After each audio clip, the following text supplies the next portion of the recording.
Good morning. Welcome to the program agenda. How is your morning coming along? Well, for me, reading the newspaper and finding out what some of our politicians are saying can ruin the day. So let's move on. I will just deal with them in my column next week. But for today, good morning. It's a Thursday. It's January 12, 2023. I do hope you are all fine, healthy. Sana naman po meron kayong dahilan para bumangon, dahilan para magtrabaho, mga dahilang maayos, ika nga sabi nila. And I do hope that everything goes well for the day.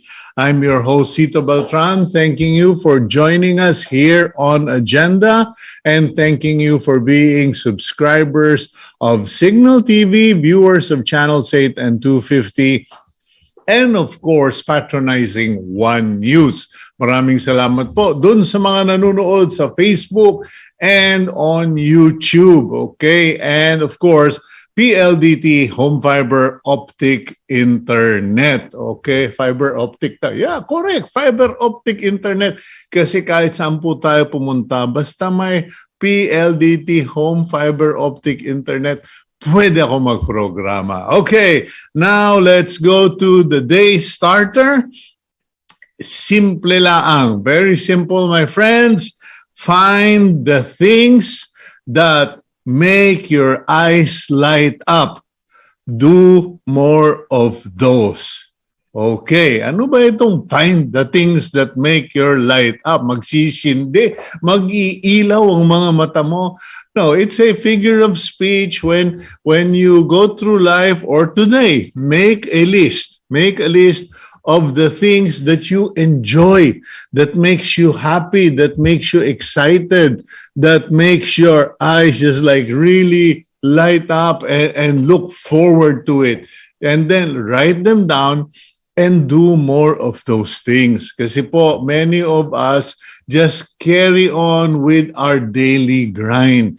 We don't make an effort to find things that excite you, find things that encourage you, interest you. Like me, I look forward to checking on my incubators, my chickens. I look forward to looking at the things I do to my work. And it may be planting for you, it may be your garden, or it may be your children, your wife. And just look forward to those things, okay? So I do hope that today you will make an effort to find those things that make your eyes light up. Okay, let's now go to the front page of the Philippine Star. If the good things in life make my light up, the news makes my head burn up, okay? Anyway, the front page headline of the Philippine Star today goes, Galvez tells execs who filed courtesy resignation, stay put. Okay? Newly designated Defense Secretary Carlito Galvez Jr.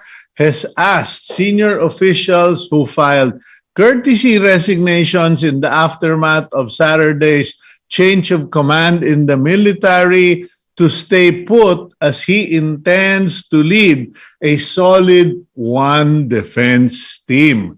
Department of National Defense spokesman Arsenio Andolong, good morning, Popong Andolong, my friend, revealed that Galvez during last Tuesday's transition briefing at Camp Aguinaldo enjoined all members of the executive committee and heads of bureau under the DND to stay in place. Yan po, no? Magandang balita yan because wala namang tanggalan, wala namang alisan so far. Okay, at the top of the front page, civilians probe for destabilization memo leak. Okay, according to the PNP spokesperson, the PNP will be reaching out, calling upon civilians who shared the destabilization memo that came out last Saturday, okay, regarding the resignation of DND officials and PNP, etc. Okay, so lumalabas, iimbestigahan daw yung mga civilians. Ano kayang nangyari sa limpak-limpak ninyong intelligence funds? Okay? Kasi bakit daw pinost ng civilians yung memo? Lumalabas naman na mukhang nagkaroon talaga ng problema. So perhaps the PNP should look within its ranks first before they start issuing statements that they will probe civilians, because clearly civilians are not the problem. It is the officials within the ranks and of course the DND. The big picture, the big image at the top of the front page is a photo taken from Jipapad, Eastern Samar.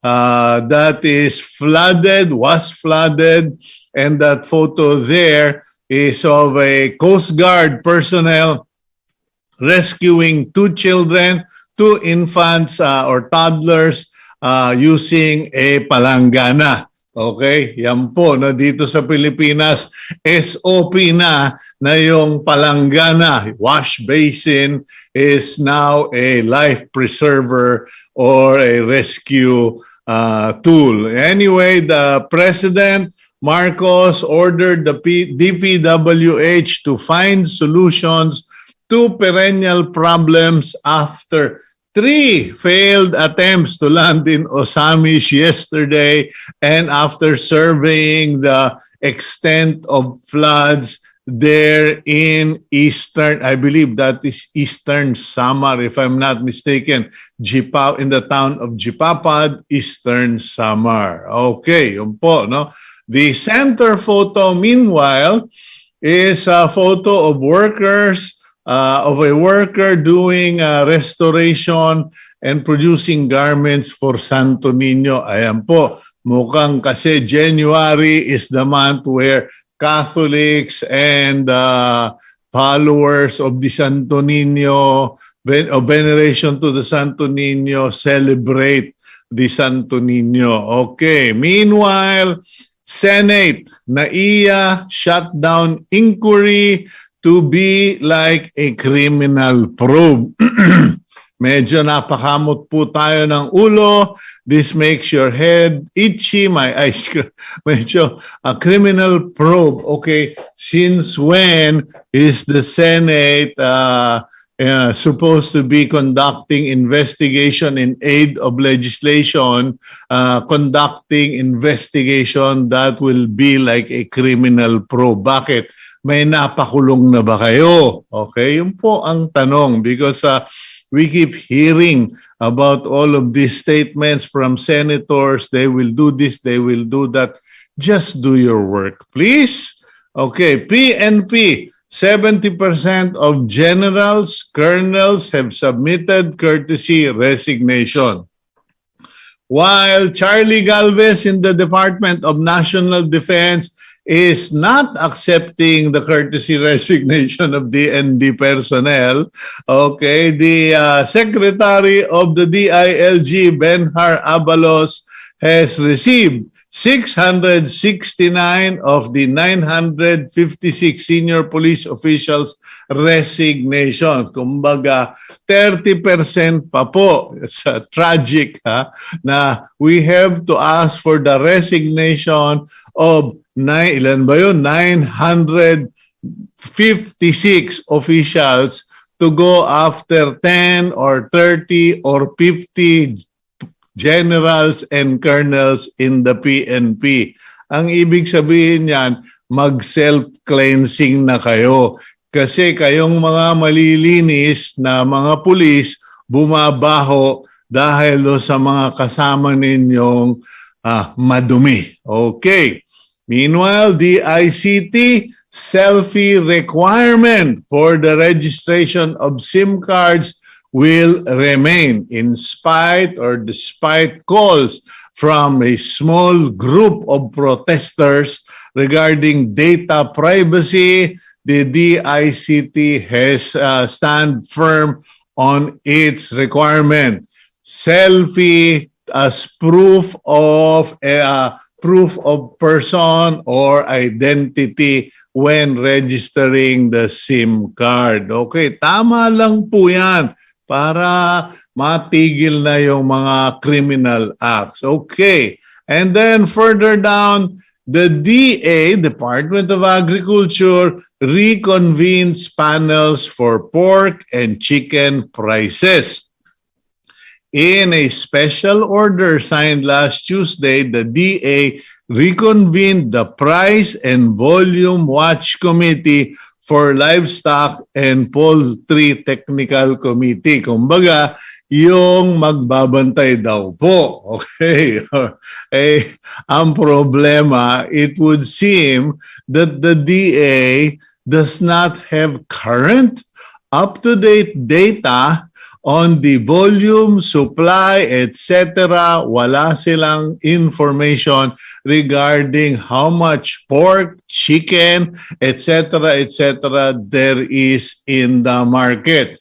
So, madaling salita, umpisa na naman sila sa zero. And then the second problem is that, of course, while they are inviting industry players, it is going to be headed by bureaucrats na naman. My personal question last night was, can someone point me to the farmlands in Metro Manila? Why is the Department of Agriculture full of officials here in Metro Manila, okay, but I can't seem to locate their farms? Piloso po, pero yun po yun eh. Nasaan ba yung farm nila? Okay, photo at the bottom of the front page of the Philippine Star, a vendor displays sakurab. Hindi po yan Punjab, sa sakurab or native scallions, a popular alternative to the high-priced onions for 70 pesos per bundle along Globo de Oro Street in Quiapo, Manila yesterday. Okay, so that is in Quiapo, Manila. Okay, President Marcos, who concurrently heads the DA, has approved the importation of 21,060 metric tons of onions to address the overprice. Okay? Yun lang po yun. Hindi lang po shortage, overpricing. You would think that the government can at least control the overpricing if they cannot control or sustain the supply. Last but not the least, ito po, mag-ingat tayong lahat because this is a serious threat. Okta Research says China COVID surge may trigger new wave because many Chinese tourists are now being allowed outside of their country. There is a possibility that these tourists and travelers could once again trigger a second major wave, kumbaga, second attack of COVID on the Philippines. Although the Okta Research Group said that the current varieties of COVID are much the same that we have here and we are mostly vaccinated. Pero kahit may bakuna, magkakasakit pa rin po kayo pag tinamaan kayo. Okay, so that wraps up the front page coverage of the Philippine Star today, January 12, 2023, Thursday. Okay, today, like our daily starter pointed out, you know, if you want to have a good day, focus on things that light up your eyes. And I love planting, although planting doesn't seem to love me. Magaling ako sa poultry. Pagyayabang ko na yan, kaya ko yung poultry. Kasi 50 years ba naman ako nagmamanok eh. Kaya, kabisado ko na yan, okay? But when it comes to planting, parang pinanganak akong may asin sa daliri, okay? Our guest for today is the founder. He is the boss of one of the country's most active, pioneering, and really credible, dependable companies that supplies various agricultural inputs from seeds, etc., and is also consultant to many organizations, government agencies. Kumbaga, go-to guy po sila when it comes to planting. Hindi po planting rice laang, no, planting vegetable, corn, etc. Let's roll out the video, Gabriel. Arsenio Toto Barcelona currently serves as the president of Harbest Agribusiness Corporation. He is also Agriculture Committee Chairman at the Israel. Okay, mukhang nawala yung ating audio doon. Bakit? Bakit? Kasi nagpasakalya na ako. Toto, welcome. Good morning. Congratulations. I understand you are celebrating your 25th anniversary of Harbest. Yes. Good morning po, Cito. You know, you are very much a part of our history. I remember early on. Ang dami ko tinapong pera. Bili ako ng napakagandang mga produkto mo, seeds and planting equipment, tapos hindi ko rin ginagawa. Talagang katamaran. Hindi ka ba nagbebenta ng kasipagan? Pakinig tayo ngayon. Anyway, so Harbest, okay. What is the actual name of the company to? Because everyone calls you Harbest, Mr. Harbest or Toto Barcelona. Well, the complete name is Harbest Agribusiness Corporation. And every time I have to spell Harbest because we use letter B for best instead of letter V. Now, my friends would ask me, bakit ganon? Wrong spelling ka na kagad. Sabi ko kasi pag right spelling, wala naman nagtatanong. Okay. Aside from that, of course, we carry the best brands from around the world to make sure that what we supply the farmers are really quality products. No? In fairness naman sa farmer, no? Kasi imagine if you give a seed that is not going to germinate. Kawawa farmer, no? Yeah. Yeah, anywhere you go, sa mga groceries, mga garden places, I see your seed packs there. Although most people don't realize it's the Harbest product or kayo yung nagdadala ng mga products na. Now, when did all of this begin and how? Because nung nakilala kita, may office ka na dito malapit sa amin, dito sa Barrio Capitolio. And of course, you were starting out, but when did you really start and where? Kasi I know you're from Bacolod, right? Yes. Actually, my joy in farming started when I was small because my father was a sugarcane farmer, no, with my brother Lucio. So they really developed, no, the family business into agriculture. No? And later on, my brother also, Manuel, was very much involved in fish pond and sugarcane.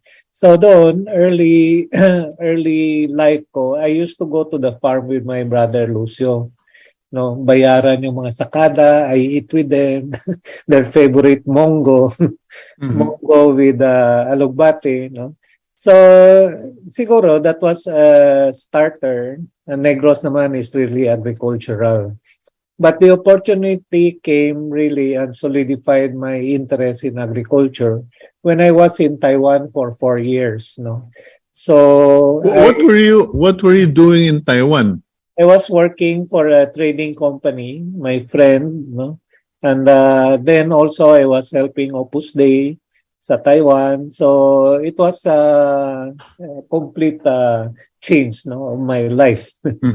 So yung mga friends ko naman, I met the son-in-law, the founder of No New Seed, no, which is the biggest seed company in Taiwan. It's the multinational, and they're well known for their breeds, no, varieties in Mhm. melons, papaya, sweet corn, saka Chinese vegetables.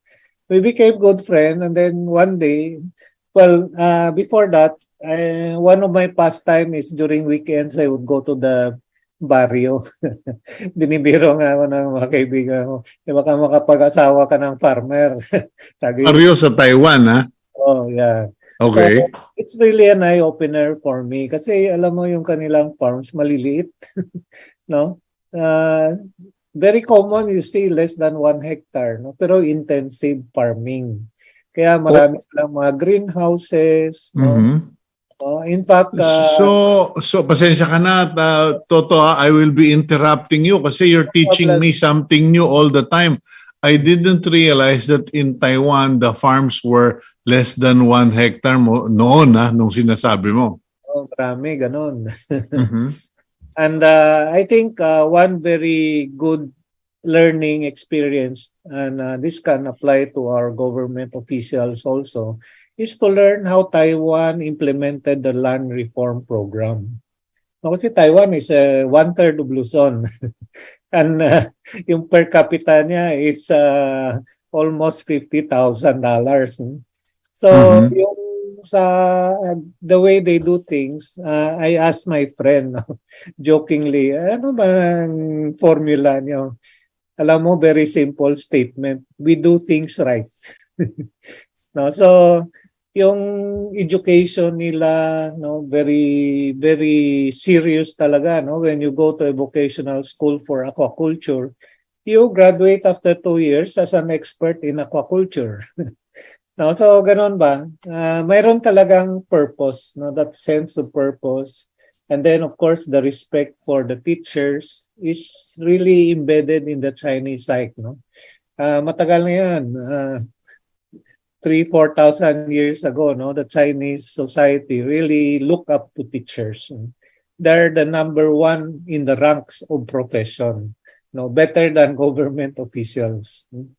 So, yun, when I was in Taiwan, so I was exposed. And what really touched me is with their small land holdings, intensive farming sila, they make money, no? Whatever crops they do, they make money, no? Siguro ngayon, they have the same problem. The younger ones don't want to toil in the soil, and then Mhm. gusto na sa opisina, gusto na IT, gusto na AI. So they have the same problem, no? But then I would like to share this, no, kasi nandito na tayo. I just Yeah. came to Taiwan last for Christmas and New Year. I was there and I contacted my friends, no, because 6 years ago we brought in 13 young farmers from Taiwan to the Philippines to look around, no? And the founder of that program, Mr. Chai Chin-xiong, he was the bureau chief of the agriculture office of Taichung City. And you know, it's a very serious program, no? Every year they support around 100 young farmers. Ang condition nila, when they undergo the training, they have to be in farming. No, so mayroon silang mentoring program for 1 year, big Mhm. brother and the mentee, no? So a Mhm. successful farmer, I met, for example, a guy before, he was very successful in cucumber and he has only 4,000 square meters of greenhouses. And then I was there, no, timing, nag-harvest, no, with the family. Yung sa Taiwan, that's another thing, no? Farming is a family affair. Wala silang luxury like us, no? You can, marami kang boy, no, sa farm. Mhm. Wala namang alam. Sila Mhm. doon, the whole family work, no? In fact, I have a Facebook page, group. Facebook group, you can join us. Taiwan Learning Experience, no? Because I post a lot of things there, no? So Taiwan Learning Experience. So marami kang matutunan. No? I share my experiences there also. So, you know, yung kuha nila is they learn the skills. No? So itong 1-year program, the mentee is provided 30,000 NT per month. Para seryoso. Let's say if he has a family, he will not think of other things, no? He's well supported. And that's around 55,000 pesos. Monthly stipend, given Mhm. by the Taichung government. And then the mentor gets around 3 mentees for 1 year, and he gets 10,000 a month per head. Now, parang may sulit naman, no? But he shares his knowledge. They work in his farm, and they also have classes in some partner SUCs, no, state universities, Mhm. Taiwan, no. Kaya they learn the science of it. At the same time, they learn the skills. No? At the same time, yung marketing sense, alam mo sa Taiwan, galing ng kanyang setup eh. They have what they call Chan Xiao Pan. Chan is Sang Chan is production. Xiao is Xiao So, yung marketing. So this is a small group of farmers made up of 5 to 10 members, and they meet every week. No? So they talk about technicalities, anong problema sa farm, no? And then they are also members of the cooperative. No? Just to give you an idea how their cooperative works. I visited before the COVID, no, 2020 January. Mhm. Taitung, no? Taitung is the center of the Atis industry. They're really proud of it as an industry. Dito, Napakasarap at napakalaki ng atis ay, nila sa Taiwan. walang katapat. No? So, in fact, when my friend knows that I'm there, magdala ka ng atis. Sabi ko, sorry, kailangan kausapin natin yung quarantine eh. Binabawi nila eh. Anyway, no? So, nagdadala na lang ako ng seeds. Nung gusto mo, may seed ako. Okay. I will be there today. I will be in your office this morning. Anyway, so continue. So, no, that's how they do things, no? Yung may direction ba? So, after the 1-year training, no, they are provided by the government a 30% subsidy. Minsan hanggang 50% pa on greenhouse, on farm equipment, on irrigation system. Ayun, because I was going to ask you that question, because that is what always stopped me and stopped many of my friends from doing, vegetable gardening or farming seriously. Because, I mean, you know this, yung greenhouse is not cheap. In fact, issue pa nga, anong klaseng, what type of greenhouse is the right greenhouse for the Philippines? Because I've talked to so many people and they say, ours is better or this is better, etc. So yung pala sa Taiwan, they give 30 to 50% subsidy. Libre yan, hindi yan pautang. Hindi pautang. And then the farmer can also loan up to 5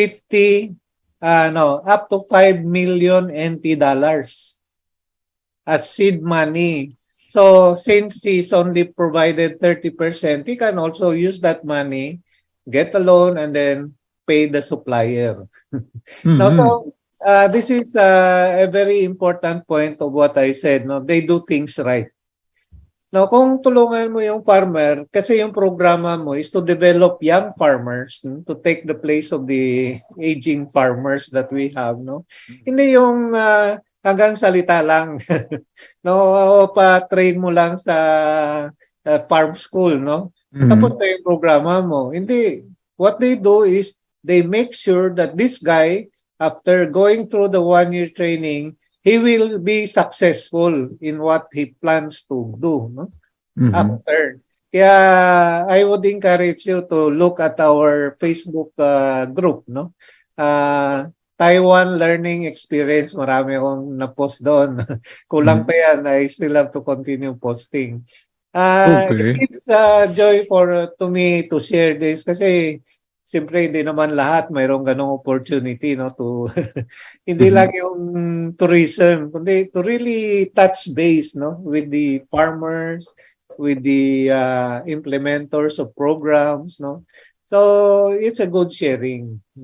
Okay, now as an going back to Harbest muna, no, because I think you're going to be a regular here on agenda for 2023 because we really want to push the buttons of agriculture para naman may mangyari, because you're right, tourism is good, but we still need to give jobs and feed more Filipinos, and agriculture is the best way to go about it. Now, what is the focus of Harbest? When you went to Taiwan, you spent 4 years in Taiwan to work for a trading company. You work with No You Seeds, and that is a really well-known brand. Ikaw ang nagpasok ng No You Seeds sa Pilipinas. Yes, yes. It's But all over. yeah, it's a nice story also because I became good friends with the son-in-law. Mhm. So when I came back in 1980, 88 yata, 88. I came back here after 4 years in Taiwan. I visited him, si Mr. Wang Chinxi. His wife is the daughter of the founder of Nongyu. No? So, sabi niya, bakit hindi ka magbenta ng aming seeds? Maganda naman aming seeds. Kasi they attempted 10 years before that to have a local distributor, pero Taiwanese. Mhm. He ended up making more money in the fruits, no, yung seedless watermelon, than selling the seeds. He used the seeds to put up a different business. So he made good money, no? Mhm. So yun, sabi ko naman, okay, we'll try. Kasi before that, we were already active, no? When I was still in Taiwan, my brother Alfredo in Bacolod was already selling for us, no, yung mga ano tawag niyan, mga prawn feeds, no? Kasi no, naging hot yung prawn, no? Yeah. Paddle wheel. We were importing 1 container a month, no? Paddle wheel. Mhm. So yung so si Mr. Wang told me, you can do it, no? You have done it in aquaculture. I'm Mhm. sure you can do it. So sabi ko, okay, we can look at it. So they sent 2 of their managers here, including the vice president, no? And then we went around, no? At that time, si Dado Castro, my kumpare, Mhm. just retired from ABRDC. So sabi ko sa kanya, you want to join us, no? Baka you can help Harbest. So yun, that's how it started. And then when they went back to Taiwan, they told me, you can do it, no? So ako naman, kampante, kasi Nonyo, no? Alam Mhm. mo, in the whole world, Nonyo has many offices in different countries, even USA, Chile, Paraguay, no? Mm. India, they have 7 offices. Among the countries in the whole world, there are only 2 countries that they really have a joint venture. And that's Philippines and Thailand. The When rest, you say joint venture, what do you mean? so we own 60% and they own 40%, no? Mhm. So it's really a true marriage, no? But we Mhm. did that after selling their seeds for 8 years.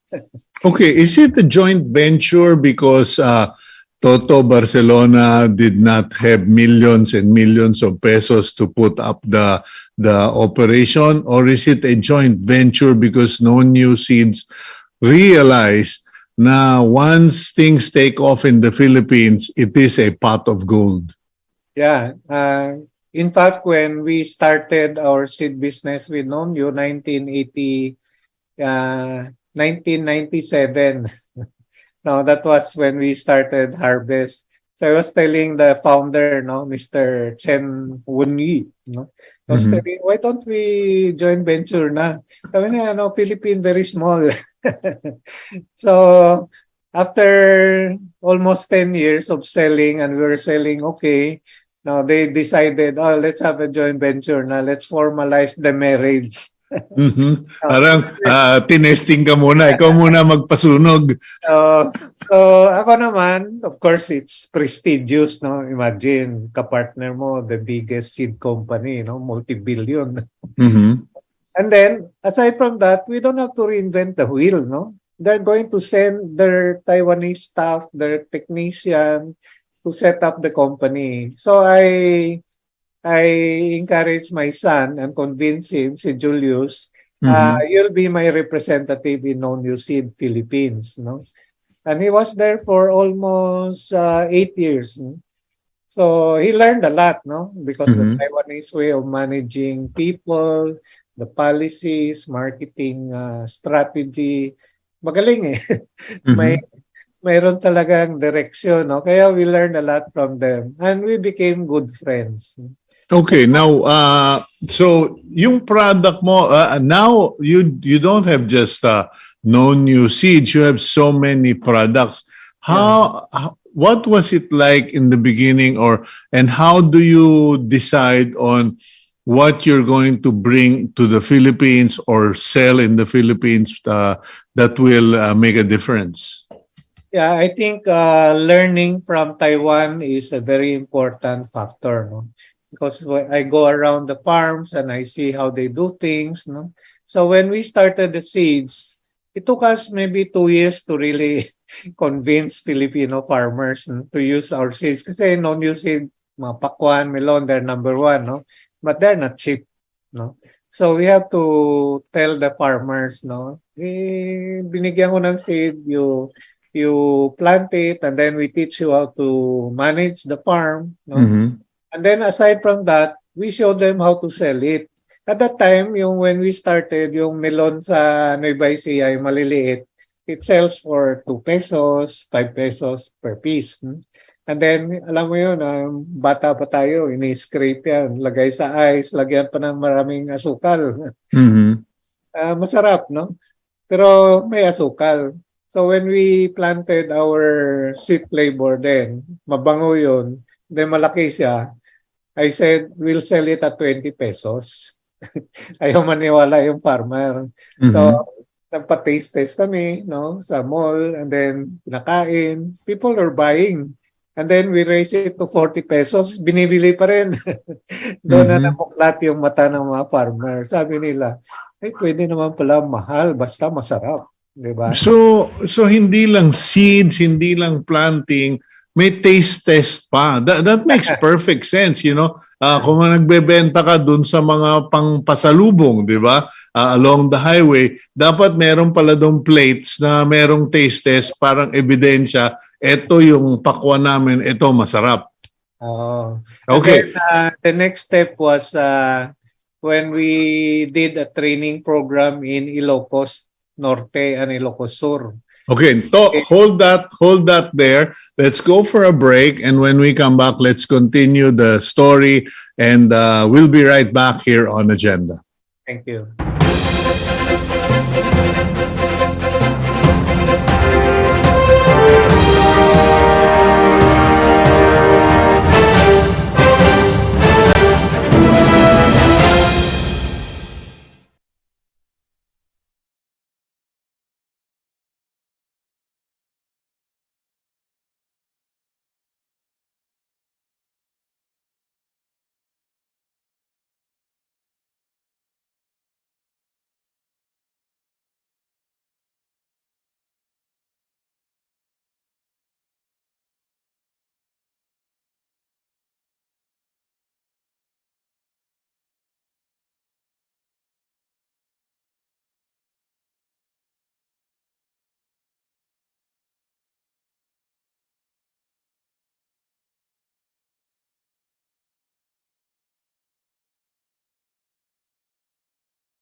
Okay, welcome back to the program agenda. I'm your host, Cito Beltran, and with us this morning is the founder, the icon of vegetable seeds, farming, training in the Philippines, none other than Toto Barcelona of Harbest. To, you were about to tell us about this training that you conducted in Ilocos Sur and Ilocos Norte. Yeah, that was 1990 na yata. Mhm. So, I attended a governor's meeting sa Clark and I met si Chavit Singson, no, at si Doroy, Valencia ng Mindoro, governor, no. And they were saying, baka pwede kayo mag-training. So sabi ko, sige, we went there to Ilocos Norte and Ilocos Sur. Okay, Ilocos Sur muna kasi si Chavit was really interested, no, in high value crops. At that time, we have not done any training, no? So we don't know how to go about it. So, and then, nung nagtanim na kami, maganda naman yung labas. We have technicians, no, that were trained by NONU. So, it came out nice with mulching film, yung Taiwan style na pagtanim, no? Alaga, no? And then may mga pruning, vine training. No, in fact, nung Harbest, si Era pa noon yung pumunta. So, yung ano niya, yung mga melon, pakwan, in-helicopter, dinala sa Malacanang. So, and then, si Bongbong got he was then the governor. He heard about the program and then gusto niya rin. So we started because my friend then, DA1 director si Manning Barquez, introduced us to him. So ginawang programa din, training program doon sa Batak. No? So we started sabay na, halos sabay yung dalawa. No?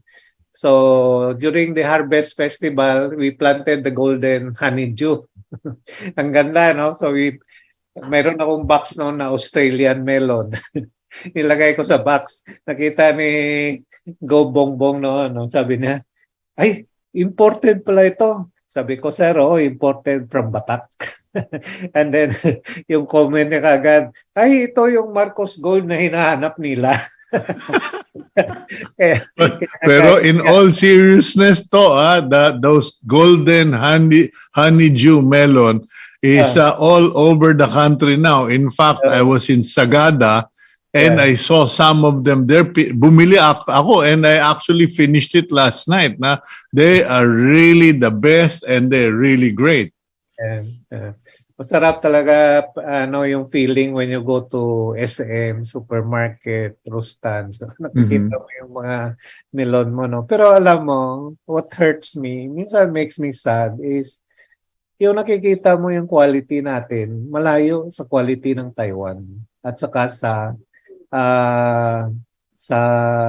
ano tawag niyan, Thailand, no? Okay, but why is that though? Because most people tell me, Cito, you cannot expect the same outputs or quality because sa Taiwan iba yung weather, yung sa Thailand they are 20 years ahead of us, etc. You are on the ground, you see the difference. What's the problem? Alam mo yung problema, hindi yung farmer.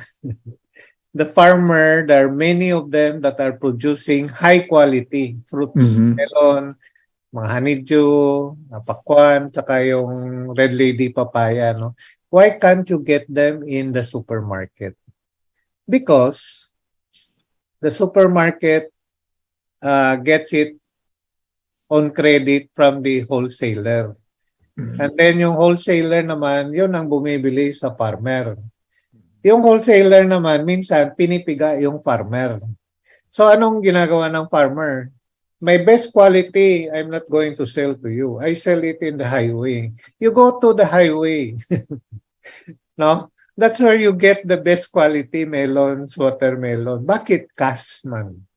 No? Cash ang bayad sa kanila.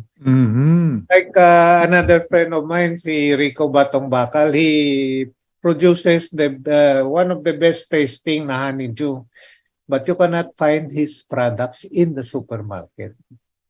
He has his own outlets and he has his own kaibigan sa mga communities. They sell direct to the household. So there is good quality fruits, but you cannot buy them from the supermarket. No. So there should be a mindset shifting, no, yung kailangan suportahan yung farmer. But you clearly are a very successful businessman. You are a visionary. Maraming nagagawa ang Harbest. But why are we not able to duplicate, multiply, replicate yung ginagawa mo so that it's all over the country? Actually, we have a partnership with SM Foundation for 13 years, no, 2006 to 2019. It was a brainchild of Tatang Henry C. No? So one day I visited him, say gusto niya magkaroon ng project, he doesn't know what, no. So I was showing him the photos in my camera. So yung training natin with the Department of Agriculture, no, about high value crops. Sabi niya, yan ang gusto ko, gawin natin yan. So after 1 week, Christy Angeles called me from the foundation. Sabi niya, may instruction kami that we have to start a training. So at that time, I was just, akala ko tapos na yun, no? So I made a training program, module, and we started the first one in Bacolod City with NEDF, no? So, and then, ang instruction naman ni Tessie Coulson then, pag successful yan, then we proceed. Pag hindi, so wala na. It was very festive, no? Harbest Festival. Nandun yung kanilang mga officials, no? From Manila. No? And then, nag-Harbest Festival with a lot of harvest, no? At saka quality. And then, dinala pa sa SM Bacolod. Doon kami nag-graduation ceremony. So, everybody happy. And that was history, no? After that, we were doing around 12 and then 24 training sites every year. No? And we train more than 20,000 farmers, no? But okay, so you have 20,000 farmers who have no money, no capital, and then you have thousands of retirees who have so much money, who have so much land, but they all end up in the same hole. I know a friend, he bought several hectares, he earned so much money in retiring from a private corporation, but sabi niya, Cito, wala, I am producing, but where will I bring my produce? Where are we what are we doing wrong? I think simply stated, the Philippine policy direction, and then the way we do infrastructures, even irrigation, no? It's good. My good friend now is the head of NIA, si Mayor Eddie Guillen, no? I'm sure he will make wonders, no? Anyway, alam mo, the Philippines is not farmer friendly. No, simply stated, no. Why? Now, like for example, yung irrigation program natin is siguro 90% for rice. No, you don't have irrigation canal that leads you to the vegetable farms, no. And aside from that, this is another institutional defect, no. The way we implemented the land reform program, no, talagang chinap-chap yung mga lupa na hindi naman naplanuhan. You go to Taiwan, no, or even Thailand, no, pag landing mo pa lang sa airport, makita mo na yung farmland nila a rectangular shape, uniform, may kanal, may irrigation canal, may daan, no, so very well planned. So how can you expect a Filipino farmer, no, na binigyan nga siya ng lupa, land for the landless. Pero yung lupa naman binigay ni Ma kung baluktot yung boundary mo. No? Hindi ginawang grid, walang access, walang irrigation. Kaya sabi ng mga Taiwanese yan eh. Kasi sabi ko, ba't lahat kayo may tubig, may irrigation system? Kung wala kang tubig daw, suicide. Correct. Diba? Sa atin, up to now, hindi yan pumapasok sa ulo ng ating bureaucrats sa DA, sa LGU, maski sino, even private sector, no? I have many friends, no, who are planting high value crops. Sabi ko, may patubig ba kayo? Eh, mayroon naman. Okay, I know we were supposed to talk about Harbest, no? But siguro ipa-part 2 na lang natin yung Harbest company, no? But you've already brought up the issues. As far as land reform is concerned, some people are saying it's too late. Other people are saying the only solution is corporate farming. Is it really too late? Because you said also that in Taiwan, most landowners have less than a hectare, but they're making money. Well, too late. It's never too late, no? Si Secretary Estrella of DAR, no, is a good friend, and you know, may vision siya eh. Sabi niya na bigay na yung lupa eh. Ngayon kailangan bigyan natin hanap buhay. Siguro yun ang thrust niya, no, as secretary, na ini-emphasize yung hanap buhay. No, kaya yung programa niya is looking into possibilities of making the farmers productive and make good livelihood out of farming. Pero organizing them, training them, giving them the empowering skills, no, to be able to produce what the market needs. No, Okay. It's a tall order, no. Pero for a guy who's starting, well, his father was the DAR secretary during Marcos' time. He really has the heart, no, to do something better. Hindi na yung dikahon ba? No? Okay. Now, okay, like I said, no, tutuloy natin. But para naman dun sa mga people interested with Harbest, etc., we have about 7 minutes. But okay, where can people go to if they want to know more about Harbest? May mga branches ka ba nationwide? Or puro tayo digital, they go online and they do orders? Pati yung mga training, mga instruction. Yeah. So you can go to our website. That's the best way to start. www.harbest.com.ph. Remember, Harbest with a B as in boy. No? Harbest.com.ph. It's a very good website. My daughter was the one who designed and remodel it, no, because when she became involved, no, si Bambi, she became involved in our business mga 3 years ago. Sabi niya, yung website mo Jurassic. Welcome to the club. Yung mga anak natin, we train them so well, but sometimes they can be very disrespectful. Okay, anyway, what about yung mga beginners? Kasi ayoko naman magaya sila sa akin, perpetual beginner. Every year I go to you and I tell you, this year I'll be serious. What is the best approach? Ito, we should have one-on-one, hands-on training for 1 week hanggang tumubo. Well, yung sa website naman natin, you can see our branches, no, nationwide. We have now 9 branches nationwide, from Luzon, Visayas, Mindanao, and we have people in the field. No, but we extend free extension service to our clients. No, kasi sila, you can call them by cell phone.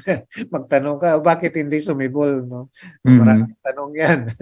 No, so really to guide them. I think this should be an area that government should look into also, no? Strengthening the extension services. Yeah, you and I have been talking about that, pero sabi sa akin ng mga contacts ko, nawala na raw, naputol daw yan, it stopped from the regional point down to the provincial. Dati, all the way to the town, merong extension worker. Ngayon, na-wipe out na because of that stupid DILG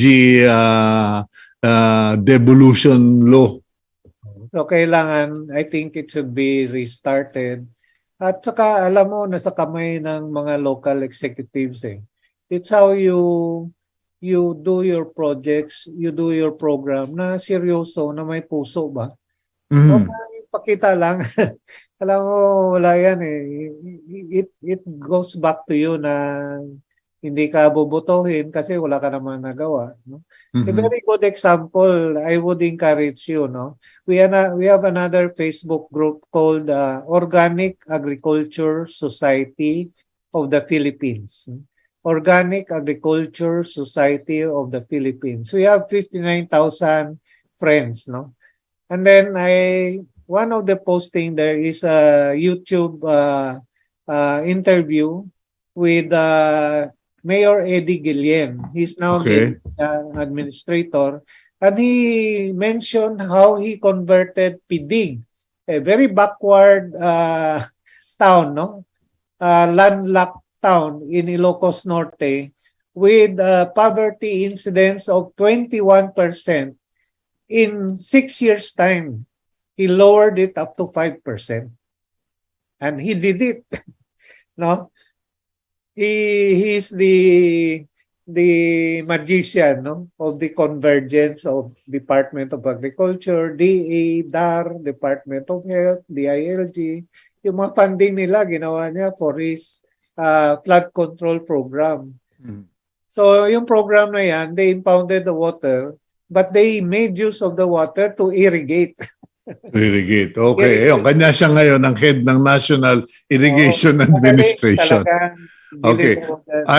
I will definitely try to reach out to him, or baka pwede mong I'll give you ma-invite si his number. Secretary Estrella at saka si Director Guillen to our show, no? But we're almost down to our last 2 minutes, Toto. But so if you would just invite our guests to get into farming, backyard, etc. Yeah, so I'm very happy for this opportunity, Cito, and I don't feel conscious of your camera. No, very friendly chat, no? Well, I would encourage you to learn, no? Alam mo, sa farming or gardening, there's no excuse for not learning the science. No? Your success in farming depends on that science, but it's only 10% of your success. 40% is your discarte. Learning from your experience, no? Taking down notes, and really learning from that bad experience or success story. And 50% is your character. Now, you have to really discipline yourself. No? Farming is a very risky business. It is like gambling. You make a lot or you lose a lot. But then I think there are so many risks involved in farming that is due to your own fault. No? You did not learn. You did not put your effort. Mali yung timing mo. Kailangan ka na magpataba, hindi ka naglagay ng pataba. Kung mali yung pataba mo. Di ba? So, mga ganun ba? Or planting in a very bad soil and you expected a good harvest, no? Eh, ikaw yung gago. Okay. Anyway, so we'll have to end it there. But I promise you that I will be asking you back on the show because people like you have a lot to offer, and I do hope that people will have a lot to learn. Okay, thank you, To, and congratulations again to Harbest with a B for your 25 years of service to the Filipino people. Okay, I'll wait for you. Okay, I will. I will show up today. Good morning to you. Thank you very much. And that is Toto Barcelona of Harbest. Please reach out to them. Their Facebook page is www.harbest.com.ph. Doon po ako natuto, kanya lang as Toto pointed out, ako yung problema, hindi farming. Ako yung problema. I've been trying to do too many things, and that's the whole point. Focus, learn, and then you can earn. Okay, and it's not always about earning.